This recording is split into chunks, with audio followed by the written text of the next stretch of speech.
Nesta aula, a arquiteta e professora Raquel Ronick comenta o projeto da cidade contemporânea. Raquel é docente da Faculdade de Arquitetura e Urbanismo da USP, relatora do Conselho da ONU sobre o direito à moradia adequada, diretora de planejamento da cidade de São Paulo entre 1989 e 1992 e secretária nacional de programas urbanos do Ministério das Cidades nos anos 2000, autora de livros sobre planejamento urbano e colunista de jornais e sites. O que eu vou falar hoje é um trailerzinho, um videoclipe bem mequetrefe de tudo que está no livro, mas o livro, basicamente, ele tem 3 grandes partes. As 2 primeiras é uma visão global, né?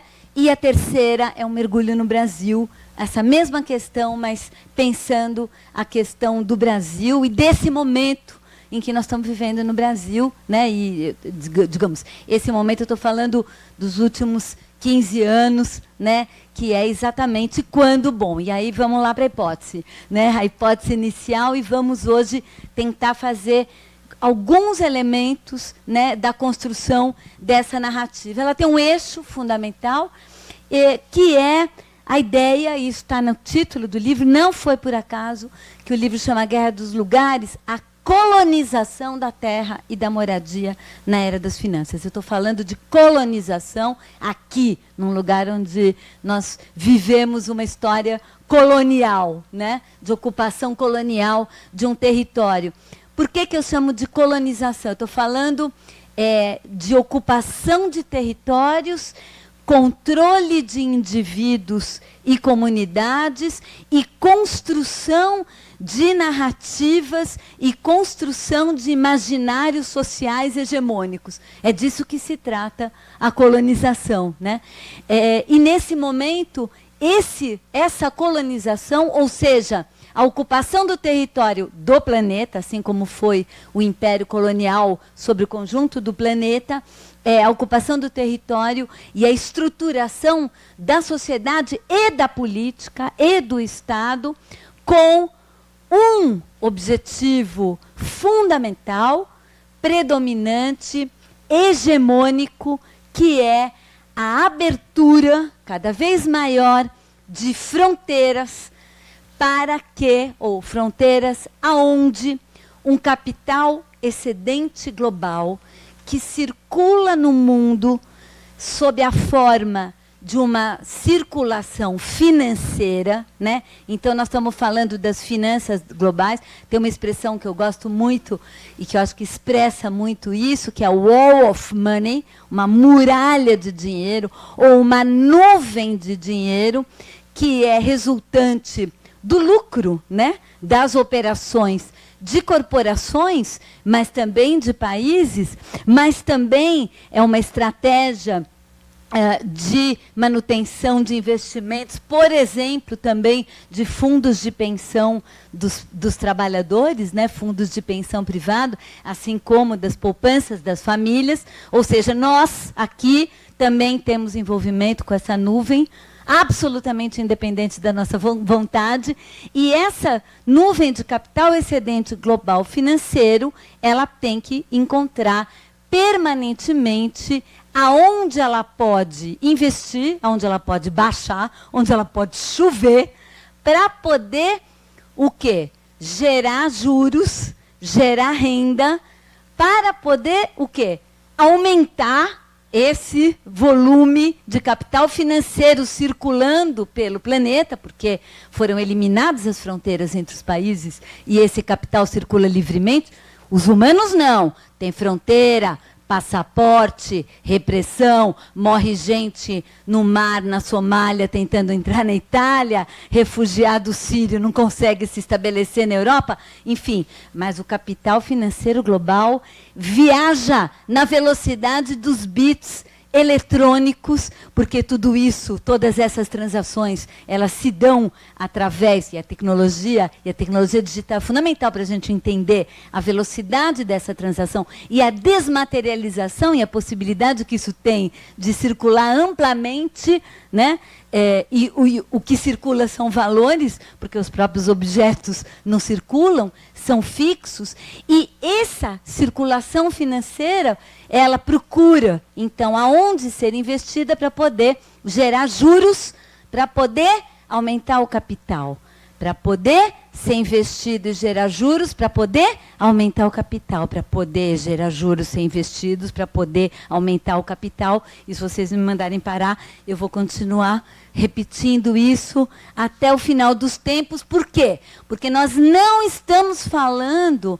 de uma etapa anterior do capitalismo fordista, aonde a mobilização de um capital era absolutamente necessário para ampliar a produção. Não, não, não, não. Nós estamos falando do capital financeiro, cujo objetivo único é extrair renda para gerar mais renda, para gerar mais renda, para gerar mais renda, e não tem nenhum vínculo com o processo de produção. Eu estou colocando esse contexto global porque é muito difícil entender esse processo que eu vou descrever na moradia e na política urbana se a gente não entende como, né, como opera o capital na era da financiarização ou na era em que nós temos uma hegemonia do capital financeiro sobre o conjunto das relações mercantis e das relações de capital.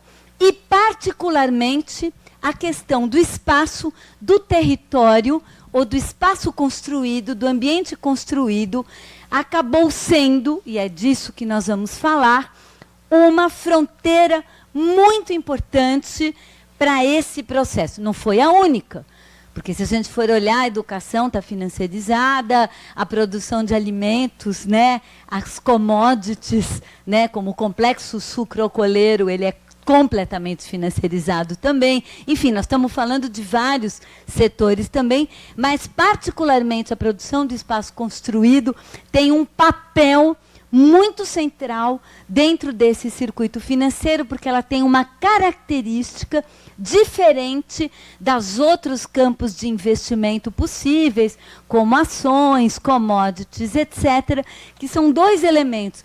Primeiro, ele tem uma materialidade.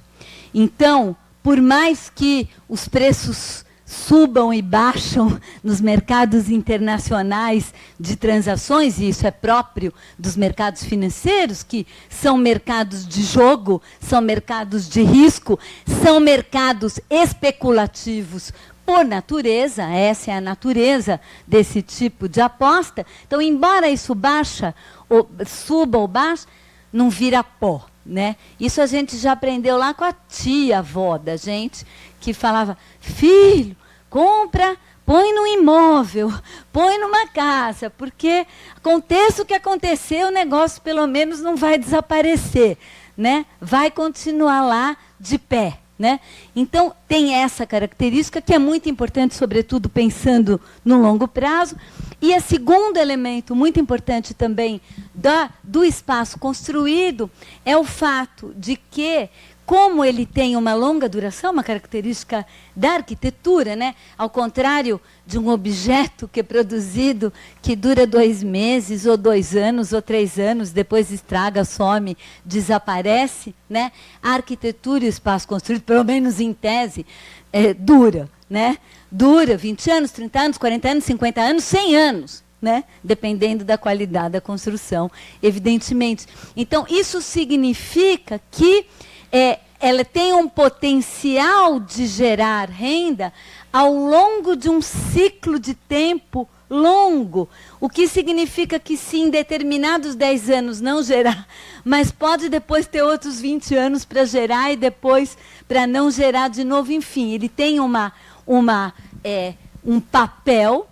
E, finalmente, o imóvel, a terra, o espaço construído, a materialidade do espaço, também tem um papel fundamental para o sistema financeiro, na medida em que ele funciona como um ativo capaz de alavancar mais recursos e mais empréstimos. É o caso típico de um bem que é hipotecado no banco, né? Você pede um empréstimo para o banco e você dá como garantia um imóvel. Então, esse papel do imóvel de funcionar como garantia, collateral, né?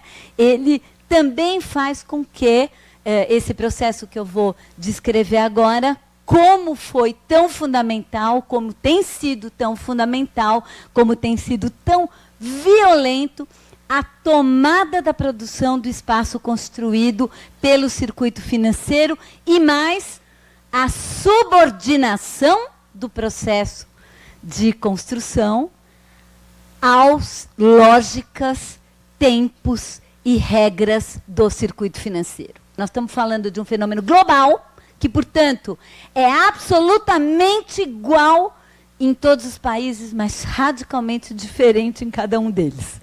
A forma como ele se constitui, os atores, as implicações são muito diferentes, mas é a mesma coisa. É a mesma coisa e é um negócio totalmente diferente, né? Então, que coisa é essa, né? Uma das primeiras, eu tive a sorte, e as pessoas que viveram isso, infelizmente, tiveram azar, eu comecei o mandato como relator em 2008. Comecei em 2008, começou meu mandato, estoura a crise financeira hipotecária nos Estados Unidos, eu começo a receber denúncia de violação do direito à moradia nos Estados Unidos, gente perdendo casa, morando na rua, gente sem ter como pagar a hipoteca, crise da moradia nos Estados Unidos. Epa!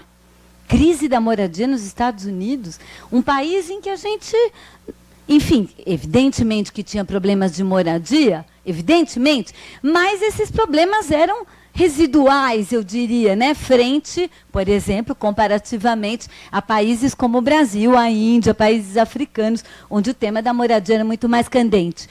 Mas, então, o que aconteceu? Eu vou tentar examinar o que aconteceu e o fenômeno que a gente começa a perceber que aconteceu nos Estados Unidos é o que a gente pode chamar de financiarização da moradia. O que é o processo de financiarização da moradia? É a transformação da moradia, conceitualmente e na prática, de uma política social, um direito humano, algo que o Estado pensa em disponibilizar para o conjunto da sociedade a partir da captura de um excedente global que se produz naquele país, tentando proteger aqueles não proprietários dos meios de produção, portanto, os trabalhadores, né? Então, eu estou me referindo, sim, ao conceito de moradia como política social embebido no imaginário do welfare state, de um estado de bem-estar social, na ideia de que um Estado é que deve prover moradia para quem não tem, né? E, para isso, ele capta os recursos da sociedade e investe nessa direção. E esse modelo do welfare state é um modelo que foi implantado em países europeus, também com diferentes temporalidades, mas em geral em quase todos os países europeus, e que, de alguma maneira, pensando só do ponto de vista da ideia da universalização da moradia como algo que o Estado deve buscar e deve atingir, foi implantado também radicalmente nos países, na experiência do socialismo e do comunismo real. A ideia de um Estado que produz moradia em massa para todos os trabalhadores. Não estamos discutindo a qualidade dessas moradias e nem como se deu esse processo, mas nós estamos falando numa ideia de que é necessário o Estado entrar produzindo moradia, assim como é necessário o Estado viabilizar a educação para todos, saúde para todos. Essa é a ideia de um bem-estar social, que na sua versão, digamos, mais radical das revoluções comunistas era a universalização total, e na sua versão mais capitalista correspondeu às políticas de bem-estar social montadas na Europa e montadas também nos Estados Unidos. Mas a gente vai passar desse modelo da moradia como política social para a moradia como uma mercadoria a ser produzida no mercado, pelo mercado privado, e a ser comprada pelos indivíduos, pelas famílias, né? E nessas também nós vamos passar da ideia do investimento e da dívida, né, que o Estado se endivida para produzir moradia para as pessoas, e essa dívida migra do Estado para as próprias famílias. São as famílias que se endividam, né, para conseguir consumir esse bem, porque é um bem, normalmente, com valor alto. E para poder consumir e comprar um valor alto, especialmente aqueles que não são milionários e nem têm um monte de casas, né, como patrimônio, eles necessitam de um crédito bancário, um empréstimo, para poder contrair um empréstimo, para poder aceder a esse bem, e aí vem um banco que empresta e depois devolve com juros. Então a gente já tem uma primeira dimensão da ideia de que o mercado financeiro global encontra uma fronteira nova, que é a produção e o financiamento da moradia, inclusive para os mais pobres.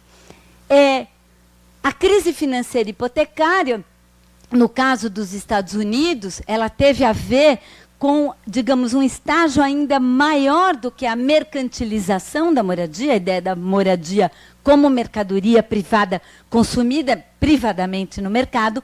Ela dá mais um passo, que é a financiarização da própria moradia. Qual que é esse passo a mais? E aí a gente vai ver que tem várias versões da financiarização, mas na versão norte-americana, isso significa que os bancos que originam esses empréstimos para as pessoas, e depois eles vão receber um fluxo de prestações ao longo de 20 e 30 anos, pegam esse fluxo futuro, a expectativa dos 20 anos, 30 anos que vão receber das pessoas, e vendem para um outro investidor, que junta com outros fluxos futuros de outras mercadorias e vende para um outro investidor. E assim, sucessivamente, de modo que uma hipoteca de uma casa que uma família faz começa a circular no mercado financeiro, e a própria família transforma essa casa num ativo financeiro. E na medida que o preço vai subindo, as famílias pegam essa casa, que vale mais, e pegam um segundo empréstimo no banco, deixando a casa, né, hipotecada. E esse segundo empréstimo, para quê? Para pagar a faculdade do filho, o college, para poder pagar o plano de saúde privado, porque, sim, estamos falando de um contexto mais geral de privatização, de desmontagem do estado de bem-estar social, na moradia, na educação, na saúde, na previdência, porque é quando vão se constituir os fundos de pensão privado, em todas essas dimensões. E aí, aqueles caras que não conseguem mais pagar a prestação, porque perderam emprego, porque a crise os atingiu, isso começa a gerar todo um movimento de saída desses capitais desse setor, e é exatamente isso que gerou o estouro da bolha imobiliária nos Estados Unidos. Só que, quando a gente fala de finanças, a gente fala, como eu falei, de risco, de especulação. Ganha, perde, sobe, desce. Com um pequeno detalhe. Na hora que estourou a crise imobiliária, quem se ferrou foram as famílias que estavam morando nas suas casas, porque perderam as suas casas para o banco, ficaram sem nenhum tostão e é esse o elemento que falta para a gente entender, sem nenhuma outra opção de moradia adequada. Depois dos Estados Unidos, eu fui fazer uma missão no Cazaquistão, Ásia Central, ex-República Soviética. Fui fazer uma missão no Cazaquistão pensando que era uma relator. Me perguntaram, o Cazaquistão nunca foi nenhum relator lá. Você não quer ir? Quero. Tá. Beleza, vamos. Né? Cheguei lá, primeiro dia eu encontro uma manifestação e uma greve de fome enorme de quê? Moradores, famílias de trabalhadores de baixa renda, funcionário público, professor, enfermeira, trabalhadores de baixa renda que tinham colocado, empurrados pelo próprio governo, né, a comprar, a tomar crédito nos bancos para comprar apartamentos produzidos por construtoras turcas com financiamento de bancos europeus, principalmente alemães, né, comprar suas casas próprias, comprar seus apartamentos próprios, né, as suas mercadorias. E aí, com a crise financeira, os capitais que estavam investidos nas construtoras, porque, claro, todas elas abriram capital em bolsa, captaram investidores, produziram um monte de projetos de apartamentos, passaram para as pessoas. Quando os capitais caem fora delas, elas não têm como terminar as obras. Para a obra no meio, né? Somem as construtoras, some, né, o banco alemão, sobra as pessoas sem casa e sem a poupança que elas já tinham colocado ali. E quando, então, eu resolvo, logo em seguida, então, fazer um relatório sobre a crise financeira, um relatório temático sobre a crise financeira e a questão da moradia, dizendo a financiarização tem provocado violação do direito à moradia adequada, um pessoal de Barcelona, que estava organizando um movimento que chama Plataforma dos Afetados pela Hipoteca, me chama e fala, vem cá apresentar teu relatório aqui. Você não sabe o que está acontecendo aqui. O que estava acontecendo na Espanha era exatamente a mesma coisa que estava acontecendo nos Estados Unidos. E da mesma forma que nos Estados Unidos, a maior parte dos afetados era quem? Preto, latino, baixa renda, as pessoas que historicamente estavam nas políticas de habitação social, nas políticas de produção pública, empurradas para o crédito subprime. No caso da Espanha, era justamente, cheguei lá na Assembleia, 70% da Assembleia era migrante latino-americano, equatoriano, guatemalteco, trabalhador na Espanha, né, de baixa renda, que é quem realmente entrou, e quem menos tem uma rede de proteção social e familiar para enfrentar um problema na hora que isso dá um problema. E a minha primeira missão foi nos Estados Unidos, a minha última missão foi na Inglaterra. E exatamente também quando eu chego na Inglaterra, e eu já sabia, quando fui para a Inglaterra, aí foi de propósito, eu sabia que havia uma crise de moradia e que havia um movimento de contestação da política, das medidas de ajuste fiscal. Já ouviram falar em ajuste fiscal? Já ouviram falar em política de austeridade fiscal? Já ouviram a MP que é defendida aqui pelo atual governo golpista, propondo medidas, né, de redução drástica de gastos públicos, de medida de corte? Então, esse tipo de medida do corte, claro, os primeiros cortes, por exemplo, que foram feitos nas políticas habitacionais, foram cortes do programa Minha Casa Minha Vida Entidades, que é menos de 1% do total dos gastos do programa, mas que é justamente dirigido, né, aos movimentos sociais organizados, cuja base política importante dos partidos de esquerda. Então, o que eu estou falando que na Inglaterra, no credo, isso que a gente ouve assim todo dia, no rádio, na televisão, repete, tem que reduzir o gasto público, tem que reduzir o gasto do Estado, o Estado não pode ser desse tamanho,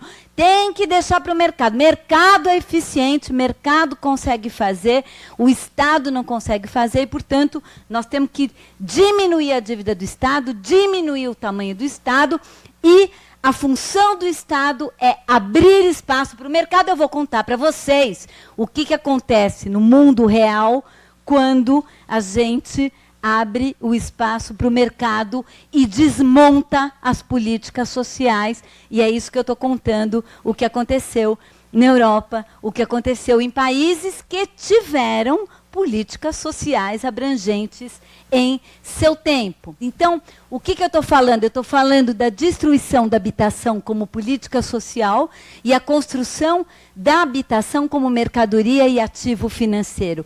Por que essas duas coisas estão juntas? A destruição é fundamental para viabilizar a implementação desse novo conceito. Destruição das políticas existentes. Por quê? Porque em todos esses contextos, para que as pessoas pudessem entrar, querer e desejar tomar um crédito bancário para comprar a casa própria, e o modelo é único. Propriedade individual da casa e do apartamento acessada via crédito bancário. Para que as pessoas entrem nisso, todas as outras opções existentes foram destruídas. Ou seja, não há opção, né? Não sei se vocês já ouviram movimentos de moradia, por exemplo, no Brasil, diante do Minha Casa Minha Vida, e quando você fala, mas, gente, como é que vocês aceitam um programa de mercantilização e financiarização como Minha Casa Minha Vida? E eu vou explicar para vocês por quê e como Minha Casa Minha Vida é isso. Aí o pessoal fala, é o que tem para hoje. É o que tem para hoje. Sabe por quê? Porque não tem mais nenhuma política habitacional em nenhum município do Brasil, em nenhum estado. É a política do modelo único. E essa política do modelo único, isso que a gente vê aqui, né, numa situação onde nunca teve lá grandes políticas municipais, nunca teve um welfare state para valer, imagina o que é isso nos lugares onde sim teve. Mas esse modelo, nós falamos muito do modelo hipoteca, que tem a ver com uma realidade norte-americana, mas não é o único modelo, né? Nós também temos o modelo do subsídio direto, que aí tem a ver muito mais com Minha Casa Minha Vida, que é um segundo modelo de financiarização, e até um microfinanciamento, que não vou falar dele, que é como o capital financeiro chega lá na última fronteira, que é a favela, né? Totalmente desestruturada, e o miserável que mora na favela, que pega o empréstimo, né, de $500 ou $100 para construir um banheiro e paga juros de 50% ao ano, que é os juros do microfinanciamento. Nos Estados Unidos, como eu falei para vocês, os Estados Unidos sempre tiveram desde os anos 30, tem uma política dupla. De um lado, a construção de conjuntos habitacionais de habitação social, alugados para os trabalhadores, subsidiados pelo Estado, massivamente construídos desde o New Deal e até o final dos anos 60, começo dos anos 70, mas também, né, e esses conjuntos habitacionais, que são, mas também, como é o outro modelo, o crédito para a compra da casa própria, que foi as operações que financiaram a expansão do subúrbio norte-americano. Aí a gente já começa a fazer um link entre a política habitacional e a política urbana, porque a produção de moradia da casa própria para o trabalhador no subúrbio, longe ou fora da cidade, tem como contraparte a abertura na cidade central de uma frente de expansão de um mercado imobiliário de uma renda muito maior, que é o que eu chamo no livro do complexo imobiliário financeiro, que é muito abordado na segunda parte do livro, nós vamos falar um pouquinho sobre isso. Mas esse slide é a síntese da tese central da primeira parte, que diz, isso aqui são os investimentos nos Estados Unidos em conjuntos habitacionais públicos, e aqui justamente é a era Reagan, né, quando cai drasticamente o investimento, inclusive para a manutenção cotidiana desses conjuntos, eles ficam sem dinheiro para manter edifícios, sem dinheiro para manter, decai fisicamente. Então, você tem realmente uma decadência física dos conjuntos. Eles vão realmente degradar. E aí você tem um conjunto degradado com pessoas degradadas dentro. Isso constitui um caldo de cultura para dizer essa política não serve. Nós temos que partir para uma outra política. E aqui, isso que é o mais importante, é os investimentos públicos para o financiamento da propriedade individual e da construção da casa, através do quê? Das reduções que a compra da casa própria e os juros têm nas declarações de imposto de renda da família. Isso significa o seguinte: mentira do discurso neoliberal. Precisa diminuir o gasto público porque não tem mais dinheiro. O que a gente vê aqui não é que não tem mais dinheiro, é que, em vez de usar o dinheiro para uma coisa, usa para outra. Isso é isenção fiscal, é dinheiro que deixa de entrar no tesouro Então, é a mesma coisa que gasto. Você deixa de receber porque você financia e subsidia a produção da propriedade individual, da moradia, né? Criando uma frente de expansão para o capital financeiro, né? E você destrói o recurso que estava ali. Na segunda versão, que eu descrevo ainda no primeiro capítulo, o exemplo que a gente tem, do mesmo jeito que a Inglaterra e os Estados Unidos foram conceitualmente o lugar onde pensa isso, conceitualmente na prática, o modelo hipoteca e a securitização hipotecária, a grande experiência da versão da mercantilização e financiarização da moradia no terceiro mundo, nos países do sul, onde não tinha welfare state antes, onde não tinha conjunto habitacional público e aonde a maior parte da população vivia e vive em assentamentos autoproduzidos, as favelas, os loteamentos populares autoconstruídos, o grande laboratório é o Chile. O Chile do Pinochet, no mesmo período Thatcher, Reagan, Pinochet. O laboratório de políticas neoliberais da América Latina e do mundo do sul global foi o Chile do Pinochet. E ali é que é formulado um programa habitacional que depois, vocês vão ver, é reproduzido no México, no Brasil e na África do Sul, na Índia, com muitas semelhanças. Um programa de produção em massa de casa própria das construtoras privadas, e o governo dá um dinheiro para as pessoas comprarem esse produto que as construtoras produzem. Tá? A primeira coisa que eu falei para os chilenos, quando eu estive lá visitando esses conjuntos e discutindo com eles a política, eu falei, óbvio, né? Se o Estado não te desse o dinheiro, você nunca ia comprar aquela porcaria. Você compra porque te deram. Basicamente, já não é absolutamente uma escolha, né? Então, qual é o modelo que a gente que está presente ali? As construtoras compram o terreno, escolhem a localização, tem um regramento do que é a casa. É igualzinho do Minha Casa Minha Vida. Todo mundo que está pensando isso é mesmo. Tem um regramento de como que tem que ser a casa e as pessoas podem aceder a esses conjuntos a partir de listas ou de sorteios, etc., ou a partir de uma mega operação com enorme significado na economia política do Chile, que foi a remoção em massa dos campamentos, que são as favelas, no Chile, que eram onde a maior parte da população de baixa renda vivia, nas grandes cidades chilenas, e que era a base política do Allende e de todos os socialistas que foram tirados do poder pela ditadura do Pinochet. Então, o programa aqui e ali, e na África do Sul, e no Brasil, e no México, tem uma dupla agenda.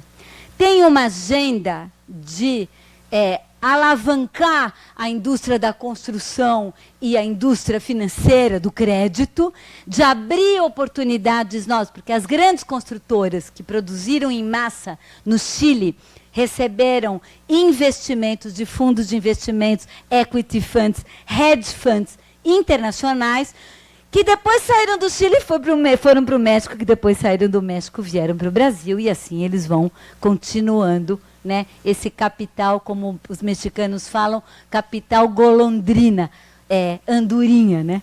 Um capital que vai migrando do lugar onde está bombando, onde pode rapidamente realizar os lucros e poder ir para outra. E direito à moradia não é direito a possuir 4 paredes e um teto em cima da cabeça. O direito à moradia, como ele se define no campo dos direitos humanos, a moradia é uma espécie de portal através do qual você acessa os outros direitos humanos. O direito à educação, à cultura, ao meio ambiente, à expressão cultural, à diversidade, ao trabalho e à renda, né? É isso que é o conceito de moradia adequada, né? Não é quantos metros quadrados, nem qual é o material que é feito a casa. Evidentemente que proteger contra o sol, a chuva, os elementos é importante, mas não é o único elemento, né? É um dos elementos do direito à moradia adequada. Agora eu vou entrar na segunda parte mais desenvolver a segunda parte do livro e principalmente falar da parte 3, que é o Brasil, né? Então, isso daqui é um mapa do Rio de Janeiro, aonde estão marcados com esses pontinhos rosa as favelas que sofreram algum tipo de remoção, né, que foram inteiramente removidas, algum tipo de remoção nos últimos anos, e os conjuntos do Minha Casa Minha Vida no Rio de Janeiro.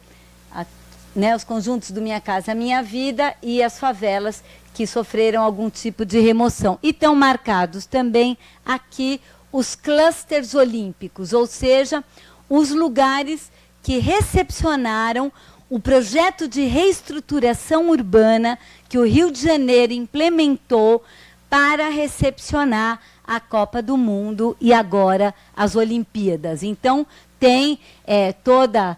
aqui na Zona Sul, no centro, Porto Maravilha, enfim, os vários projetos de reestruturação urbana. E aqui a gente começa a criar, então, e entender uma narrativa, que o Minha Casa Minha Vida, ele está ligado, assim como no caso dos Estados Unidos, a demolição dos conjuntos. Aliás, os primeiros conjuntos que foram demolidos nos Estados Unidos foram demolidos em Atlanta, quando Atlanta se preparava para receber os Jogos de Atlanta, né?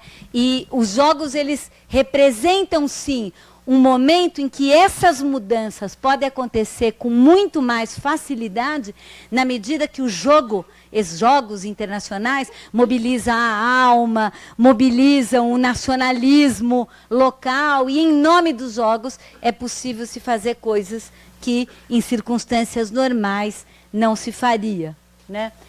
Então, um dos projetos é exatamente o Porto Maravilha, que é o que eu chamo exatamente de expansão do complexo imobiliário financeiro no Rio de Janeiro.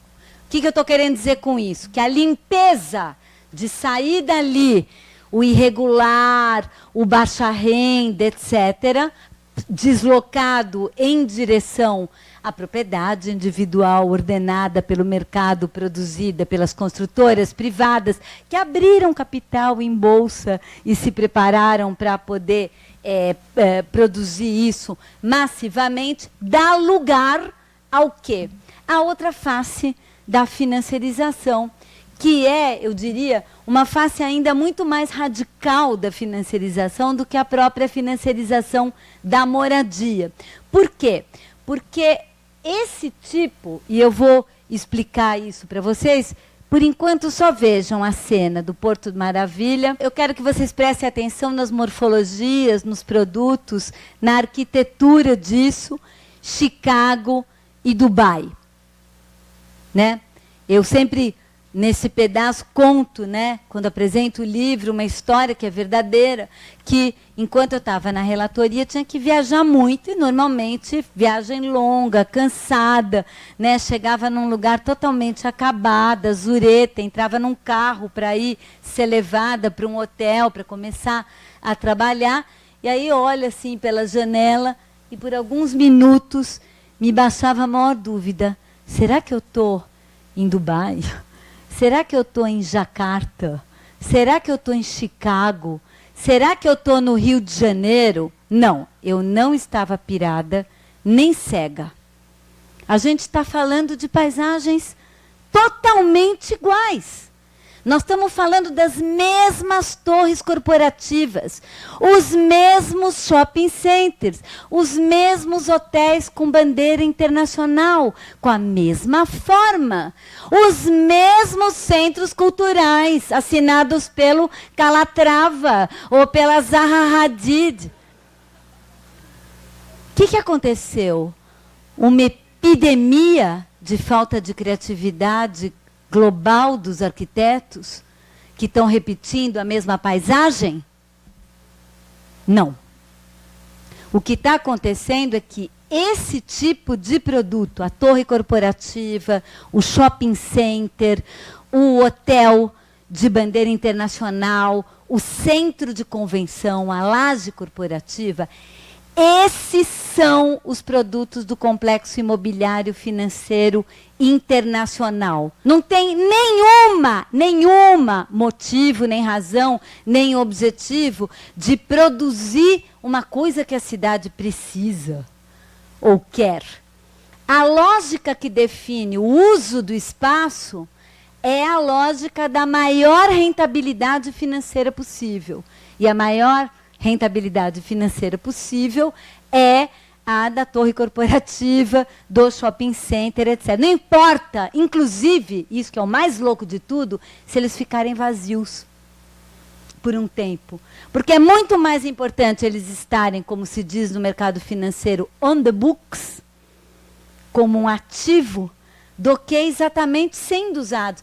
Porque ele pode não estar usado agora, mas ele, em 15 anos, quando o fundo de pensão que está investindo ali vai precisar do dinheiro para a aposentadoria dos trabalhadores, aquilo vai poder estar rendendo, né? Então, nós estamos dizendo que a política urbana se submeteu à lógica do investimento financeiro. Ponto. Em detrimento do quê? Das necessidades dos cidadãos. Em detrimento das necessidades dos cidadãos. Tem um documento do Banco Mundial, tem 2 documentos do Banco Mundial que sintetizam muito esse novo paradigma. Um para habitação, que se chama, um documento dos anos 90, Housing Enabling Markets to Work, ou seja, é a ideia, né, de como montar uma política de habitação para permitir que o mercado ofereça essa alternativa e o Estado caia fora. E um outro documento que foi feito um pouquinho depois, no início dos anos 2000, que chama Unlock Land Values, quer dizer, destrave o valor da terra.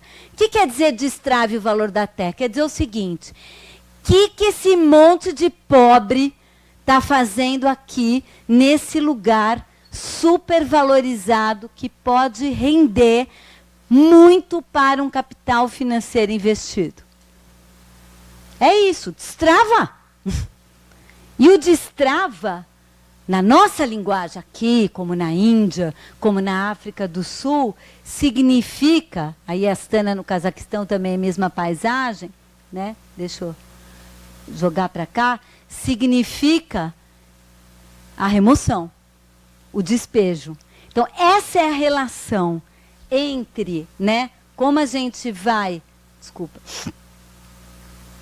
é a relação entre o processo, né, de remoção, de despejo, de deslocamento da população mais pobre da frente de expansão do complexo imobiliário financeiro.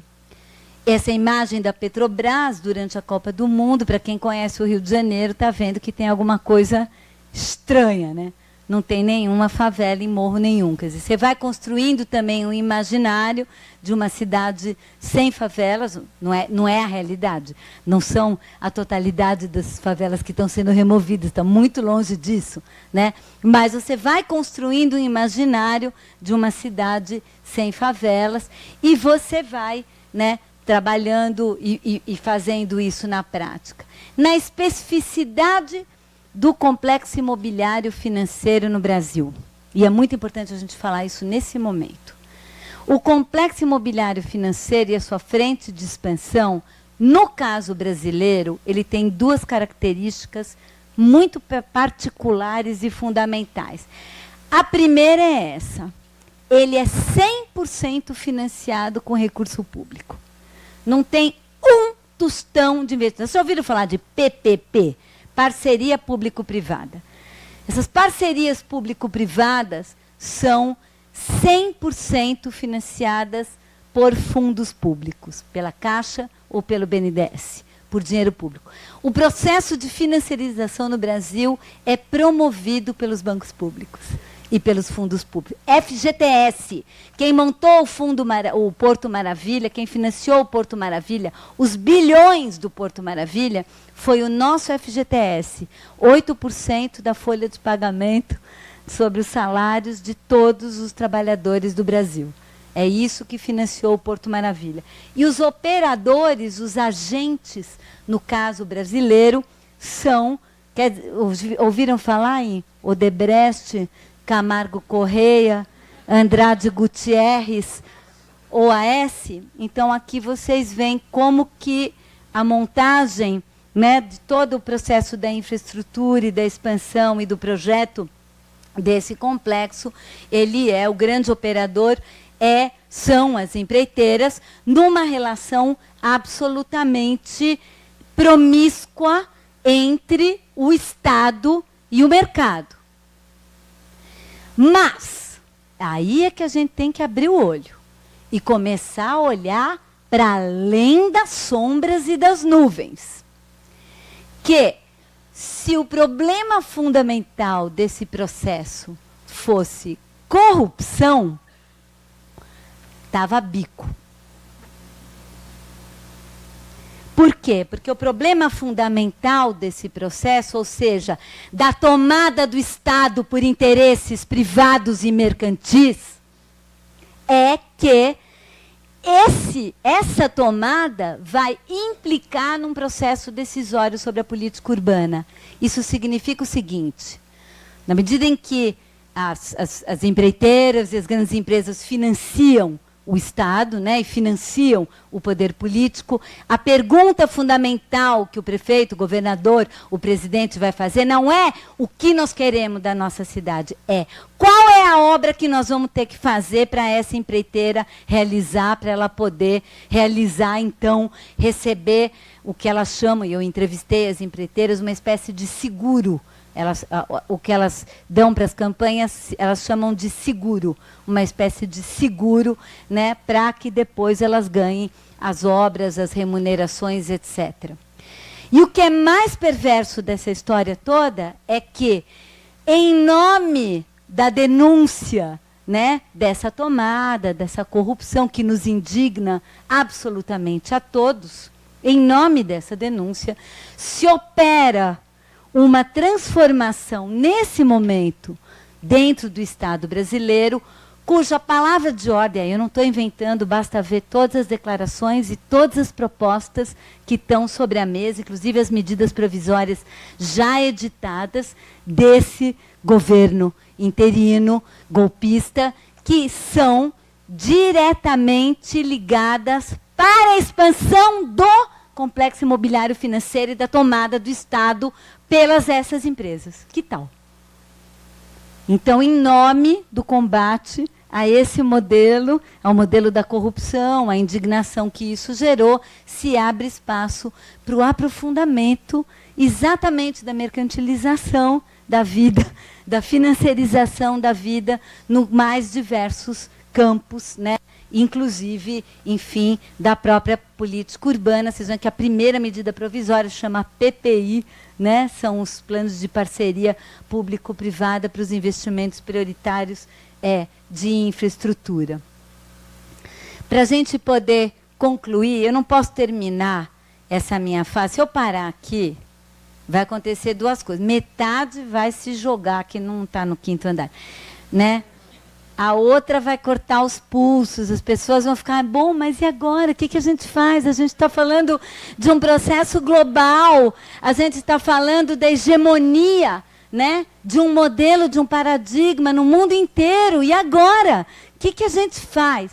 Então, acho que eu não posso terminar essa fala aqui sem dizer duas coisas. A primeira, esse modelo, como eu mostrei agora para vocês, revelou o seu fracasso. Esse modelo não tem a menor capacidade de dar uma resposta para as questões que a gente está querendo e está precisando. A gente aqui no Brasil, a gente aqui na América Latina, a gente aqui no Sul global, a gente aqui no Norte global também, super desemprego na Espanha. Enfim, nós estamos falando da crise desse modelo. Eu gosto muito da frase do Neil Smith. O neoliberalismo é morto, porém dominante. Junto com a frase de um outro pensador, Federico Berardi, que eu ouvi semana passada, e nós estamos morando dentro do cadáver.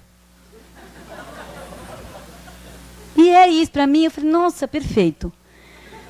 Nós estamos morando dentro de um cadáver, nós estamos morando dentro de um modelo de Estado, de um modelo de organização social, de um modelo de representação política que a gente sabe que já era, que é incapaz de dar resposta para a gente, que é incapaz, né, de cumprir a promessa de que todos íamos comprar tudo via mercado e seríamos felizes para sempre. Não cumpriu essa promessa. Enganou, mentiu. A gente sabe que até pelo limite ambiental da Terra, do planeta, é impossível esse modelo de consumo extensível para todos. A gente sabe que não é. É impossível.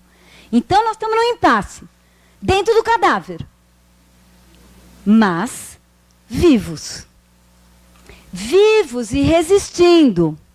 Resistindo em cada lugar onde tem remoção, tem resistência. E uma face importante da resistência hoje são ocupações. Ocupações de espaço público, ocupações de espaço construído.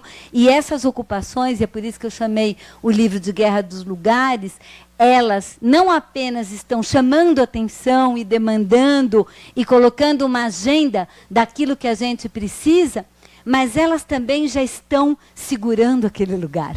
E praticando já e vivendo já naquele lugar. Se a gente for pensar, né, as ocupações de espaço público e a forma como as pessoas estão se apropriando dele, os movimentos todos que estão acontecendo no mundo inteiro em relação a isso, são movimentos de ocupar um lugar para transformá-lo já e experimentar nesse lugar novas formas, novas utopias, novos imaginários, e é exatamente isso que a gente está vendo e está acontecendo. A gente não tem uma nova doutrina, a gente não tem um novo modelo de Estado pronto, mas a gente tem uma força enorme, e essa força está baseada na juventude do mundo todo, nesses daí que eu estou vendo aqui as carinhas, nesse auditório e em todos os auditórios por onde eu passei nos últimos tempos, que estão, evidentemente, agora se colocando, não queremos isso, queremos formular uma alternativa. Essa alternativa não é agora, não vem imediatamente, não acontece do dia para a noite, mas ela já está sendo pensada, vivida, experimentada nesses espaços de resistência e de formulação de alternativas. Obrigada.